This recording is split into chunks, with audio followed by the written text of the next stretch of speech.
যুক্তরাষ্ট্রের ভার্জিন আইল্যান্ডসের পাশে থমথমে এক স্থান। স্থানীয়দের কাছে এটি পেডোফাইল আইল্যান্ড বা অভিশপ্ত এক দ্বীপ। ক্যারিবিয়ান সাগরে অবস্থিত সেই ভয়ঙ্কর দ্বীপটি ধীরে ধীরে হয়ে ওঠে বিশ্বের নামিদামি চেনা জানা প্রভাবশালীদের নিন্দিত প্রমোদশালায়, যেখানে উল্লাসের সঙ্গে সংঘটিত হতো বিকৃত যৌন নির্যাতন, হত্যাসহ ভয়ঙ্কর সব অপরাধ, যা দেখে শুনে আজ হতবাক বিশ্ববিবেক।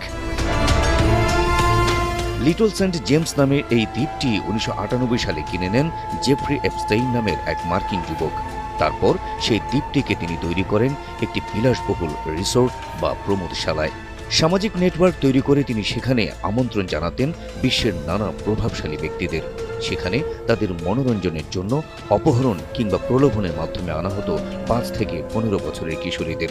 তারপর সেসব কিশোরীদের উপর ভয়ঙ্কর যৌন নির্যাতন চালাতেন প্রমোদবালায় আসা প্রভাবশালীরা। নির্যাতিত কিশোরীদের আর্তচিৎকার আর নিপীড়কদের পৈশাচিক উল্লাস মিলে সেখানে সৃষ্টি হতো এক বীভৎস পরিবেশের। শুধু বিকৃত যৌন নির্যাতন নয়, সেই সব শিশুদের অনেককেই হত্যার পর তাদের রান্না করে মাংস খেতেন কিছু মানুষরূপী পিশাচ।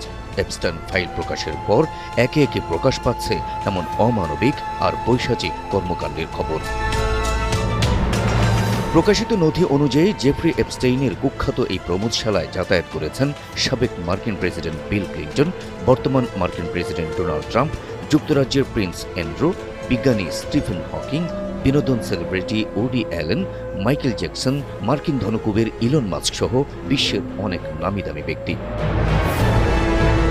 ২০০৮ সালে ফ্লোরিডার পাম বিচে এক কিশোরীকে যৌন নির্যাতনের অভিযোগে এপস্টেইনের বিরুদ্ধে প্রথম তদন্ত শুরু হয়। সে সময় তিনি প্রভাব খাটিয়ে প্রসিকিউটরদের সঙ্গে একটি আপিল চুক্তির মাধ্যমে বড় সাজা থেকে বেঁচে যান। তবে তখন থেকেই তিনি যৌন অপরাধী হিসেবে চিহ্নিত হন। এ ঘটনার ১১ বছর পর ২০১৯ সালে এপস্টেইন পুনরায় গ্রেপ্তার হন অপ্রাপ্তবয়স্ক মেয়েদের দিয়ে যৌন ব্যবসার নেটওয়ার্ক চালানোর অভিযোগে। বিচারের অপেক্ষায় থাকা অবস্থায় তিনি কারাগারে রহস্যজনকভাবে মৃত্যুবরণ করেন, যা সরকারিভাবে আত্মহত্যা হিসেবে ঘোষণা করা হয়।